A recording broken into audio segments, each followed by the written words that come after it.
Puluhan warga negara asing telah dinaturalisasi untuk menjadi pemain tim nasional sepak bola Indonesia di masa kepemimpinan Ketua Umum Persatuan Sepak Bola Seluruh Indonesia, Erick Thohir. Tidak kurang dari 30 pemain yang dulu berkebangsaan negara lain disulap menjadi WNI agar bisa memperkuat skuad Garuda. Naturalisasi pada dasarnya bukanlah hal yang salah. Banyak negara maju dalam sepak bola juga mengadopsi skema ini. Namun yang menjadi persoalan di negeri ini adalah intensitasnya yang kebablasan tanpa disertai fondasi yang kuat dalam pembinaan pemain-pemain muda, regenerasi pemain lokal. Hasilnya, prestasi tetap jalan di tempat, sementara harapan munculnya bintang sepak bola asli Indonesia semakin redup.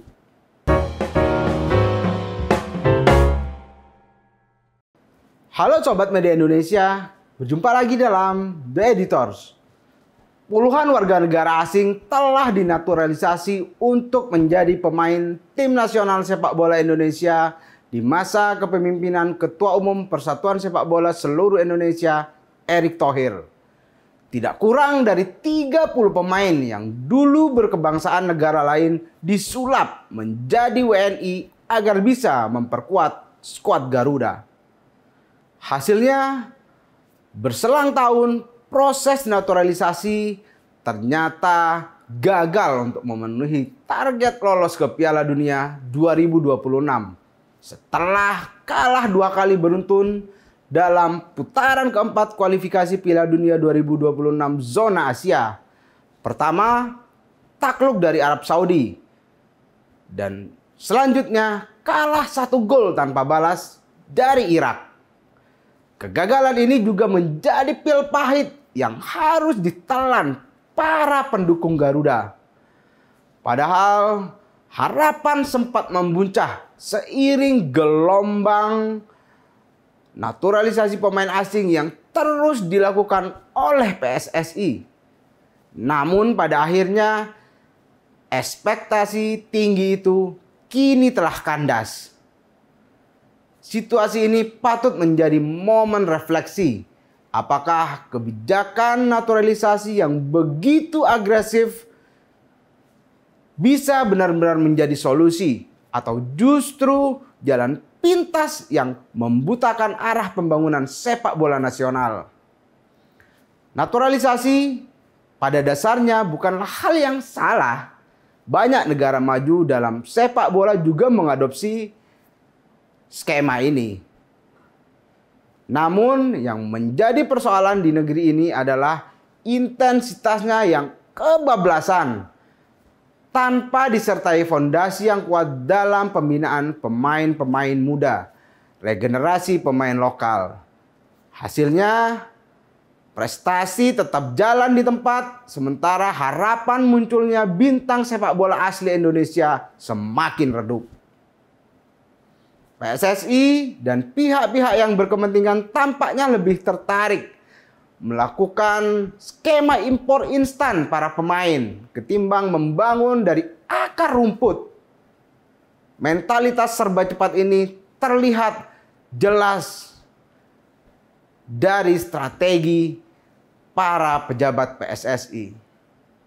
Alih-alih memperbaiki kualitas kompetisi usia dini, melakukan regenerasi pelatih atau membangun sistem pembinaan berjenjang, Federasi Sepak Bola Indonesia lebih memilih mengganti-ganti pemain keturunan yang ada di negeri asing.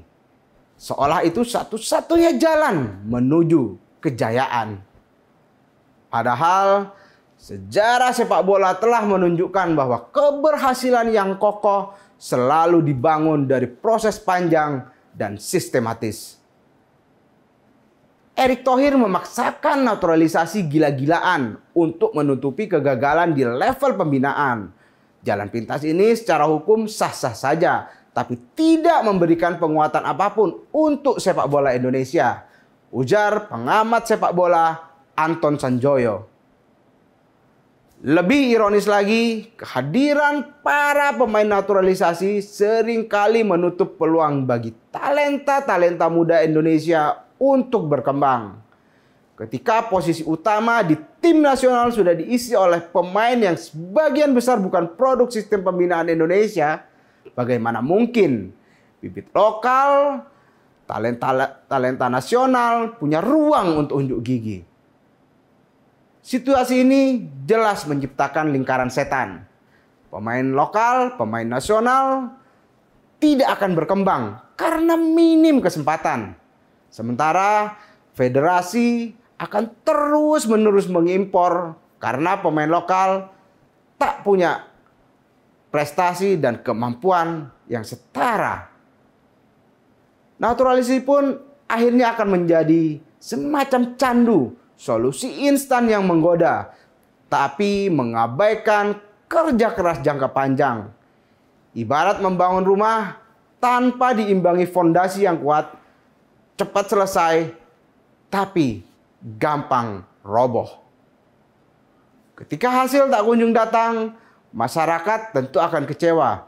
Dan ujung-ujungnya regenerasi juga bisa dipastikan akan tersendat. Ini bukan hanya soal kebijakan yang keliru, tapi cerminan dari mentalitas instan asal cepat yang mengakar di tubuh pengelolaan sepak bola di negeri ini. Selain itu, dengan gencarnya proses naturalisasi membuat timnas Indonesia tidak mencerminkan ekosistem sepak bola bangsa ini sesungguhnya.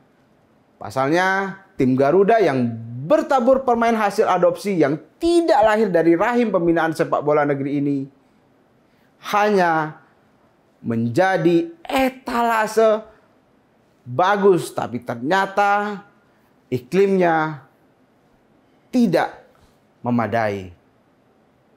Tidak ada istilah percepatan dalam sepak bola. Yang ada adalah proses berdarah-darah dari level bawah. Mulai dari membangun fondasi pembinaan, bikin klub-klub domestik tangguh, manajemen dan finansialnya bagus, bangun sistem kompetisi yang berkualitas tinggi, sampai dengan menghasilkan pemain kelas dunia. Tutur Anton Sanjoyo. Harus disadari, timnas sepak bola yang memakai lambang Garuda di dada serta merepresentasikan jati diri bangsa bukanlah sekadar sekumpulan pemain yang kebetulan berkostum sama. Para pejabat PSSI mestinya sadar, dalam setiap posisi di timnas Garuda, disitulah tergantung mimpi jutaan anak-anak bangsa yang ingin berkarir dalam sepak bola, membela bangsanya di tingkat tertinggi level sepak bola.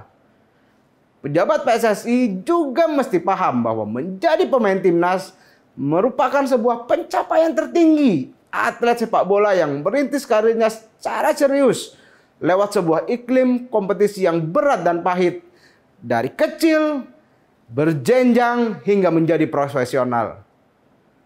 Bagi pemain sepak bola, timnas adalah puncak karir dan harus ditempatkan di posisi yang paling sakral. Naturalisasi besar-besaran semacam ini yang telah dilakukan PSSI di bawah kepemimpinan Erick Thohir sama saja memotong satu generasi pemain sepak bola. Para pemain yang selama ini merangkak bekerja keras untuk mencapai level timnas ternyata dengan gampangnya digantikan oleh pemain adopsi yang karena kebijakan naturalisasi PSSI ini. Bayangkan rasanya, setiap anak bangsa yang punya mimpi untuk memperkuat timnas sepak bola di tingkat tertinggi harus patah arang karena PSSI lebih memilih mendatangkan pemain impor untuk membela timnas. Bayangkan talenta-talenta Indonesia yang akan merasa kecil di negerinya sendiri. Jika euforia naturalisasi terus berlanjut, ditambah absennya proses pembinaan pemain muda, tentu sulit rasanya akan ada talenta-talenta asli Indonesia yang memiliki permainan dengan kecepatan dan olah bola ciamik. Ya minimal seperti Buas Salosa lagi lah, atau pemain bernaluri gol tinggi seperti Bambang Pamungkas. Sudah waktunya Indonesia berhenti mengejar ilusi lewat naturalisasi. Jika terus begini, bukan mustahil sepak bola nasional justru akan kehilangan identitasnya dan kehilangan jati dirinya. Apa artinya timnas Indonesia jika isinya tidak mencerminkan wajah sepak bola negeri ini?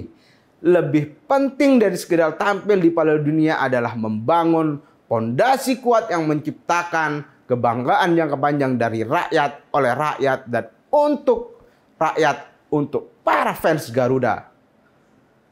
Kegagalan lolos ke Piala Dunia 2026 harusnya membuka mata semua pihak bahwa jalan pintas tidak akan membawa kita ke tujuan besar.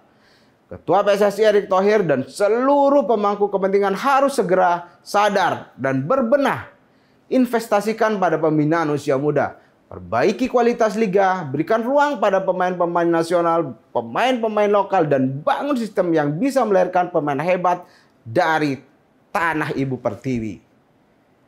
Kita tidak butuh pemain naturalisasi untuk merasa bangga. Kita hanya butuh keberanian untuk bekerja keras membangun sepak bola Indonesia yang sejati. Jika mental instan pejabat dalam membuat kebijakan ini dibiarkan, maka iklim sepak bola bangsa ini bisa dipastikan babak belur. Kebijakan naturalisasi ini seperti halnya kebijakan impor barang-barang. Bukan hanya merugikan produsen lokal, namun juga memporak-porandakan industri dalam negeri. Inilah juga yang menjadi perhatian dari Presiden Prabowo Subianto. Prabowo di tengah kegagalan Indonesia melangkah ke panggung Piala Dunia 2026 mengusulkan adanya Akademi Atlet Nasional. Hal ini dilakukan agar lahir para atlet-atlet hebat dari rahim pembinaan olahraga di negeri ini. Presiden bermimpi untuk membangun Akademi Atlet Nasional ini yang mampu melahirkan olahragawan yang mampu tampil kompetitif di level dunia. Saya kutip pernyataan Mensesnek yang memaparkan perintah Presiden kepada Menpora Erick Thohir. Usulan itu lahir dari hasil evaluasi terhadap penampilan timnas Indonesia di ajang kualifikasi Piala Dunia 2026. Secara spesifik memang Bapak Presiden menyampaikan kita harus membuat evaluasi menyeluruh. Bahkan tadi sampai kepada diskusi tidak hanya persoalan sepak bola.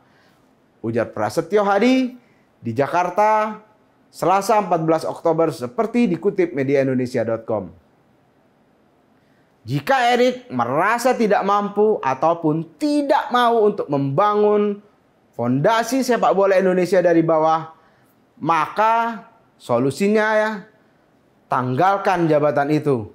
Namun, jika Erick punya komitmen kuat, punya komitmen itu di benak Anda, maka rakyat Indonesia pasti akan bersama-sama Anda untuk memanggul beban berat tersebut.